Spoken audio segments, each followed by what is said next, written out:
Hello student, welcome to Equator Academy Dehradun. और अब मैं आप लोग के लिए एक और लाया हूँ लेक्चर नंबर 2 करंट अफेयर्स 2022-23 का। ये वीडियो लेक्चर सीरीज अपनी जगह चली रही है। लेक्चर नंबर 1 मैं अपलोड कर चुका हूँ, ये लेक्चर नंबर 2 जो है अपलोड हो रहा है। लेकिन इसी के साथ साथ जो दूसरा सोर्स है, लगातार जो पीडीएफ फाइल है आपके करंट अफेयर्स की, वो भी लगातार अपलोड है। और पहले से बहुत सारी पीडीएफ फाइल जो है करंट अफेयर्स की अपलोड मैंने कर रखी है, जिसमें काफी जो इम्पोर्टेंट 2022 के जो लेक्चर जो टॉपिक्स हैं वो मैंने कवर अप कर रखे हैं। तो ये लेक्चर नंबर 2 को शुरुआत करते हैं हम लोग। तो सबसे पहला आपका है, हेडिंग डालिएगा यूनेस्को इंडिया साइट्स। ठीक है, इसको ऐसे हेडिंग डाल दीजिए जैसे मैं लिखा रहा हूं आप लोग को, यूनेस्को इंडिया साइट्स। ठीक है। अच्छा, अब हुआ क्या, इसको पॉइंट बना के लिखिए, ये जैसे आपको सही लग रहा है फ्लो चार्ट के फॉर्म में लिखिए। इन 2022 2022 में जो हमारी एक एजेंसी है ASI, archaeological survey of India, ठीक है, इसका नाम आप लोगों ने सुना होगा, आर्कियोलॉजिकल सर्वे ऑफ इंडिया, उसने भारत की जो 3 नई साइट्स हैं, ठीक है, उसको जो यूनेस्को की अपनी एक लिस्ट होती है, सॉर्ट आउट करने की इनकी एक लिस्ट होती है यूनेस्को की, जिसमें पहले आपको लिस्ट में आपको उसकी उस यूनेस्को को लिस्ट में आपको क्या करना पड़ता है, अपनी साइट्स को लिस्टिंग करना पड़ता है। ठीक है, तो इंडिया या ASI has listed 3 sites in UNESCO listing. ठीक है, 3 यूनेस्को की साइट, जो हमारे भारत की 3 साइट्स हैं, वो यूनेस्को की जो लिस्ट है उसमें लिस्टिंग की गई है। ठीक, अब यहां से एमसीक्यू क्वेश्चन बन सकता है कि वो कौन सी 3 साइट्स हैं जो एएसआई ने रिकमेंडेशन भेजा है यूनेस्को को कि भाई इनको जो है वो क्या करें, आप अपने यहाँ लिस्टिंग करें। ठीक है, तो हम वो 3 साइट देख लेते हैं कौन कौन सी हैं, इसको लिख लीजिए। द 3 साइट्स आर, सबसे पहली जो आपकी साइट है वो है आपका सूर्य टेम्पल। ठीक है, सूर्य टेम्पल, ये पहली साइट है। ये जो है मोढेरा में है, M O, Modhera, DHERA, Modhera, कहाँ पर, गुजरात। ठीक है, तो पहली साइड तो ये होगी। तो देखो अब यहां से क्वेश्चन कैसे बन सकता है आपका, कुछ इस तरीके से क्वेश्चन बनेगा कि मोढेरा टेम्पल जो है वो किस स्टेट में पड़ता है। ठीक है, या सूर्य टेम्पल मोढेरा किस स्टेट में पड़ता है, तो वहां से टिक करके आना मैच द फॉलोइंग आ सकता है, गुजरात में। तो इसको एक रिकमेंड किया गया है। दूसरा जो रिकमेंडेशन भेजी गई है वो है आपका वडनगर। ठीक है, WAD, वडनगर, वडनगर, इसको रिकमेंड किया गया है, लिस्टिंग की गई है इसकी यूनेस्को के अंदर। ये वडनगर भी कहाँ है, आपका गुजरात में है। ठीक है, और साथ ही साथ इसकी खास बात ये भी है कि ये हमारी जो अभी के हमारे प्रधानमंत्री मोदी जी हैं, उनका बर्थ प्लेस भी है वडनगर। ठीक है, और इसको लिस्टिंग करवाई गई है यूनेस्को में। और थर्ड प्लेस जो है वो है आपका ऊना कोटी। ठीक है, ऊना, ऊना कोटी, इसका भी लिस्टिंग करवाया गया है यूनेस्को की लिस्टिंग में। ये आपका त्रिपुरा में है। ये कहां पर हुआ, आपका त्रिपुरा। ठीक, तो एक देखो बच्चों क्वेश्चन यहां से ऐसे बन सकता है कि 3 आपको साइट्स दे दें, ठीक है, और तीनों के आपको क्या दे दें, लोकेशन दे दें। इस तरीके से आपसे क्वेश्चन जो है वो पूछा जा सकता है, तो ये आपको थोड़ा याद रखना जरूरी है। अच्छा, यहीं से एक और अगर हम एड ऑन कर दें कि ये जो आपका एएसआई है वो ब्रिटिशर्स के टाइम पे फाउंडेशन हुआ था, बाय हुम, तो आप टिक करके आना, बाय सर, आपने पढ़ा भी होगा, अलेक्जेंडर, अलेक्जेंडर कनिंगम। ठीक है, बाय अलेक्जेंडर कनिंगम, उसने जो है ये एएसआई स्टैब्लिश किया था। और अगर पूछ ले भाई कब किया था स्टैब्लिश, तब आप टिक करेंगे 1861 में जो है ये एएसआई जो है वो स्टैब्लिश किया गया था। ठीक है, कि भाई जो भी आपके एंशियंट मॉन्यूमेंट्स हैं उनका क्या करना, जो एंटीक जगह है उनका आप कह सकते हो बचाव करना। ठीक, कुछ इस तरीके से आप टिक करके आएंगे।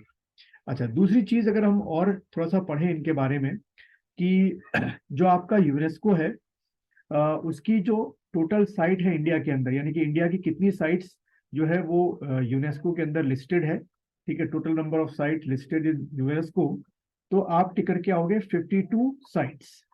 ठीक है, 52 साइट्स को अभी यूनेस्को ने जो है अपनी जो उनकी लिस्टिंग होती है उसमें रजिस्टर्ड कर रखा है।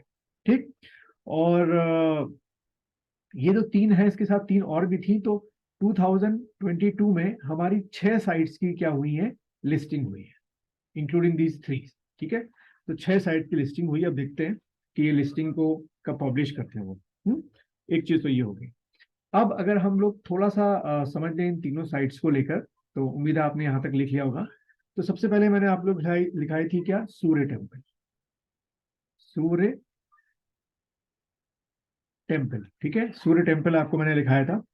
तो जैसे बताया कि ये आपका मोढेरा गुजरात में है। और कई बार पूछते हैं कि on which side of river, तो इसको लिख लो सिचुएटेड ऑन दी पुष्पावती नदी। ठीक है, पुष्पा, इतना बड़ा नाम फेमस हो गया, पुष्पा, पुष्पावती रिवर। ठीक है, situated on the side of Pushpavati river. अब ये क्यों इतना फेमस है, क्योंकि इसमें कहते हैं कि बहुत सारे जो है वास्तुशिल्प जो है, यानी कि आर्किटेक्चर है, आर्कियोलॉजिकल है, बहुत इंपॉर्टेंट इस चीज के लिए। अच्छा, और अगर हम बात करें दूसरा साइड की, क्या, आपका वडनगर, तो मोदी जी पैदा हुए हैं इसलिए इम्पोर्टेंट नहीं है। ये जो शहर है इसका जो एग्जिस्टेंस है वो 2700 ईयर्स का माना जाता है। ठीक है, लगातार बसा हुआ है 2700 साल से वडनगर। और यानी कि आप समझ सकते हैं कि एंशंट इंडिया, प्राचीन भारत में जब हम लोग पढ़ते हैं बीसी में उल्टा, तब भी ये नगर जो है एग्जिस्ट करता था। और इसी वजह से यहाँ पर बहुत सारी जो है ऐतिहासिक इमारतें भी। और तीसरा जो मैंने आपको लिखाया था ऊना कोटी, है ना, यही लिखाया था, आप लोग को याद होगा, ऊना कोटी। ये इतना इम्पोर्टेंट क्यों इसको यूनेस्को की साइट में रख रहे हैं, क्योंकि यहाँ भी आपकी कई क्या है, रॉक जो है आपकी हिंदू गॉड्स की क्या है, आइडल्स है। ठीक है, हिंदू गॉड्स की आइडल है, स्पेशली लॉर्ड शिवा की। ठीक है, शिवाहा, लॉर्ड शिवा की क्या है, आइडल्स, इसलिए थोड़ा सा ये इंपॉर्टेंट हो जाता है। चलो आगे बढ़ते हैं। नेक्स्ट आपका न्यूज में रहा आपका हिमाचल और गुजरात। अब इन दोनों राज्यों में जो है वो क्या हुए थे, आपके इलेक्शंस हुए थे। ठीक है, स्टेट असेंबली के इलेक्शंस हुए थे। तो यहाँ से क्वेश्चन पूछ सकता है भाई कैसे। सबसे पहला ये है कि हिमाचल में जो है वो कितनी स्टेट असेंबली की सीट्स हैं, तो आप टिक करके आएंगे 68 सीट्स।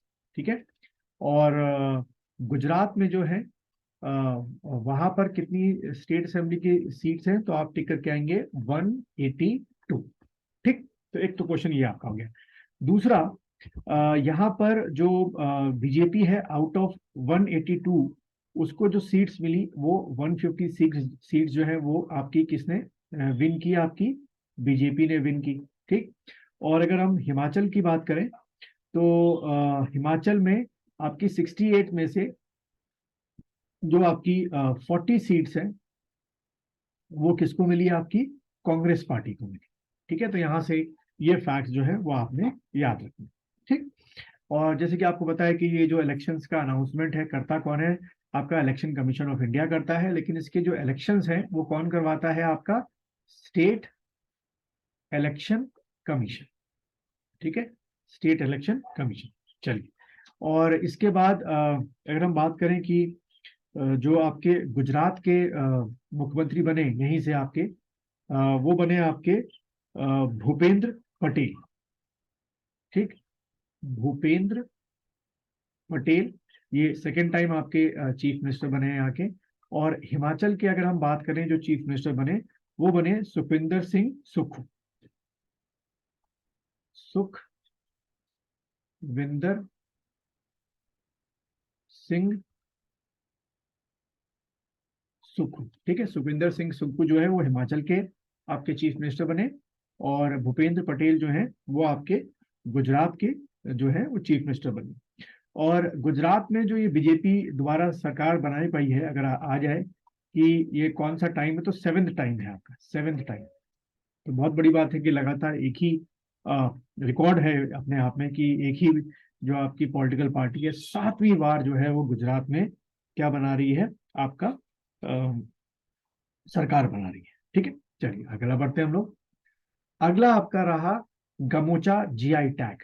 ठीक, अब क्या है कि जो आपका आसाम है, या इंडियन कल्चर ऑफ आसाम, ठीक है, कल्चर ऑफ आसाम में क्या है कि ये जो गमछा है वो गले में जो है, जिसको गमोचा बोलते हैं या गमोसा। ठीक है, इसका एक्चुअल में जो प्रोनाउंसिएशन स्पेलिंग बनेगी वो गमोसा बनेगी, तो वो वहाँ पहना जाता है।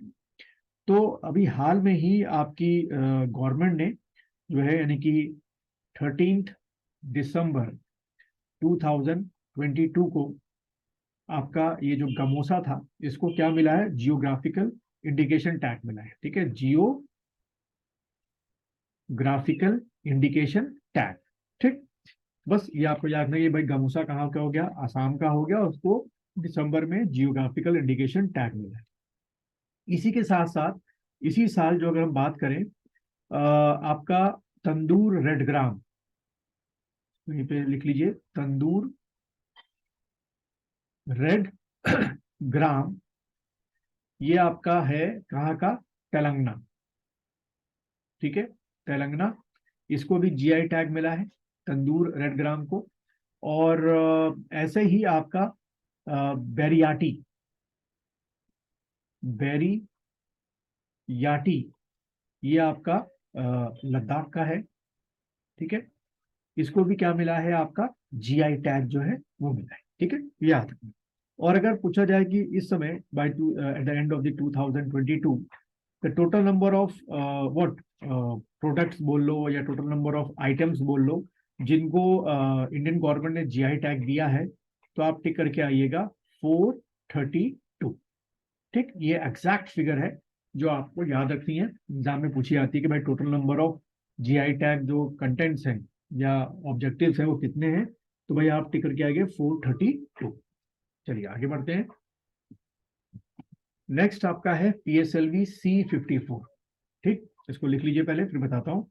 PSLV C54, तो ऑन 26 नवंबर 2022, ठीक है, इस रॉकेट ने, ये आपका किसका रॉकेट है भाई, आपका ISRO, Indian Space Research Organisation. ठीक, इस रॉकेट के through through the PSLV C54 आपका 9 सैटेलाइट्स, ठीक है, हैज बीन लॉन्च्ड। ठीक है, into space, 9 satellites has been launch into space. तो एक तो ये क्वेश्चन आपका बनेगा। दूसरा, ये जो 9 सैटेलाइट्स थे इनका क्लासिफिकेशन करें कि कौन कौन से थे।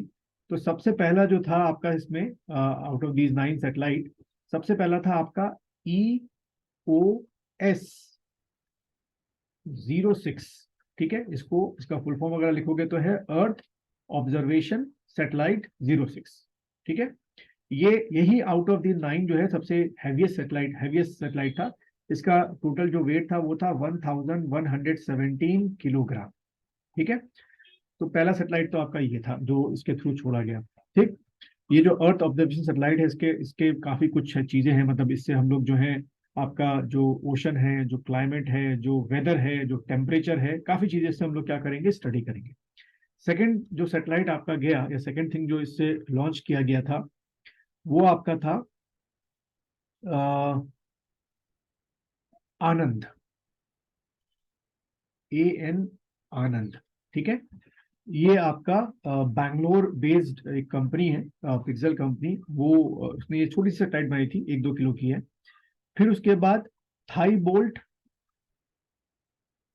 Thai bolt 1, sorry, thigh bolt 1 and 2, ये इससे गया था आपका। ठीक है, थाई बोल्ट 1 एंड 2। और उसके बाद आपका कितने हो गए आपके, यहाँ पे 1 हो गया, 2 हो गया, 3, 4, और 4 के बाद आपका एस्ट्रोकॉस्ट। ठीक है, ASTRO, एस्ट्रो कास्ट, एस्ट्रोकास्ट के 4 छोटे छोटे आपके क्या गए थे, सैटेलाइट्स गए थे। ठीक है, तो कितना हो गया भाई, 1, 2 और ये 4, 4, 8। और आपका 9th जो था वो गया था आपका इंडिया और भूटान का जॉइंट वेंचर था, इंडिया एंड भूटान का, इसको लिख लो, इंडिया एंड भूटान के सैटेलाइट थी, दोनों की जॉइंट एक कह सकते हो कि विकसित की है वहां के स्टूडेंट्स ने। वो है INS, INS-2B। ठीक है, INS-2B, इन दोनों, तो ये आपके 9 ऐसी क्या हो गई बच्चों, सैटेलाइट्स हो गई जो क्या की गई हैं, लॉन्च की गई। तो ये जो INS-2B है, ये आपके असल में दोनों के जो आपके स्पेस जो सैटेलाइट रिलेटेड जो साइंटिस्ट कह लो, स्टूडेंट्स हो लो, उन्होंने दोनों ने मिलकर सैटेलाइट बनाई है, वहां पे लॉन्च की है। बस इतना आपको याद रखना है, दैट इज सफिशिएंट।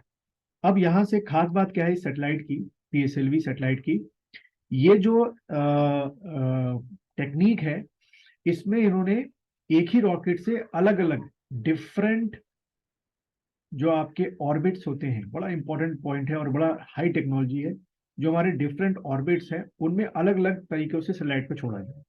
अब जैसे मैं आपको एक डायग्रामिक फॉर्म में दिखा देता हूँ कि मान लीजिए ये हमारा अर्थ हो गया, ठीक है, यहाँ पे मान लीजिए आप खड़े हुए हैं, तो ये जो रॉकेट है जब यहाँ से लॉन्च हुआ और इसके ऊपर ये क्या होते हैं, आपके ऑर्बिट्स होते हैं, ठीक है बच्चों, ये क्या हो गया, आपके ऑर्बिट्स हो गए, ठीक। चलो मैं 2 ऑर्बिट दिखा देता हूँ क्योंकि 2 ही ऑर्बिट में छोड़ा गया। तो जब ये रॉकेट को छोड़ा गया तो सबसे पहले जो ये रॉकेट है ये सीधे आपका गया कितनी हाइट पर, आपके 742 किलोमीटर की हाइट पर, ठीक है। वहां पहुंचने के बाद इसने सबसे पहले अलग किया EOS-06 को, यानी कि यहां पर किसको छोड़ा उसने, रॉकेट ने EOS-06 को, यानी कि अर्थ ऑब्जर्वेटिंग सैटेलाइट 06 को, ये सैटेलाइट इससे अलग हो गया इस रॉकेट से। उसके बाद जब ये उससे फिर नीचे आया, नीचे वाली ऑर्बिट में आया, उसको बनाया गया था, प्रोग्राम किया गया था 513 किलोमीटर के ऑर्बिट में, और उसके बाद 528 किलोमीटर के ऑर्बिट में। तो ये आपकी पहली ऑर्बिट हो गई, ये आपकी दूसरी ऑर्बिट हो गई, ये आपकी तीसरी ऑर्बिट हो गई। तो देखिए कितना एडवांस टेक्नोलॉजी हम लोग हो गए हैं कि एक ही रॉकेट से हम लोग अलग अलग ऑर्बिट में रॉकेट्स को क्या कर रहे हैं, छोड़ रहे हैं। तो बाकी के जो ये आपके 8 जो सैटेलाइट्स हैं, इन्हीं ऑर्बिट में 513 किलोमीटर के ऑर्बिट में जो एल्टीट्यूड है, और 528 किलोमीटर की ऑर्बिट में, और उससे भी नीचे एक सैटेलाइट छोड़ा गया है 86 किलोमीटर की ऑर्बिट में। तो इस तरीके से ये पहला हमारा विज्ञान, ये पहली बार होता है कि 2 अलग अलग कक्षाओं में अलग अलग ऑर्बिट्स में हमें छोड़ा है। इसका टेक्नोलॉजी को जो बोलते हैं वो बोलते हैं ऑर्बिट चेंज थ्रस्टर्स, ठीक है, ऑर्बिट चेंज थ्रस्टर्स, OCT बोलते हैं इसको। तो क्वेश्चन ऐसे ही बन सकता है, देखो बच्चों, कि ऑर्बिट चेंज थ्रस्टर टेक्नोलॉजी किस PSLV से अप्लाई की गई, तो आप टिक करके आइएगा PSLV C54, ठीक। तो उम्मीद है आपको यहां तक ये चीजें समझ में आ रही है।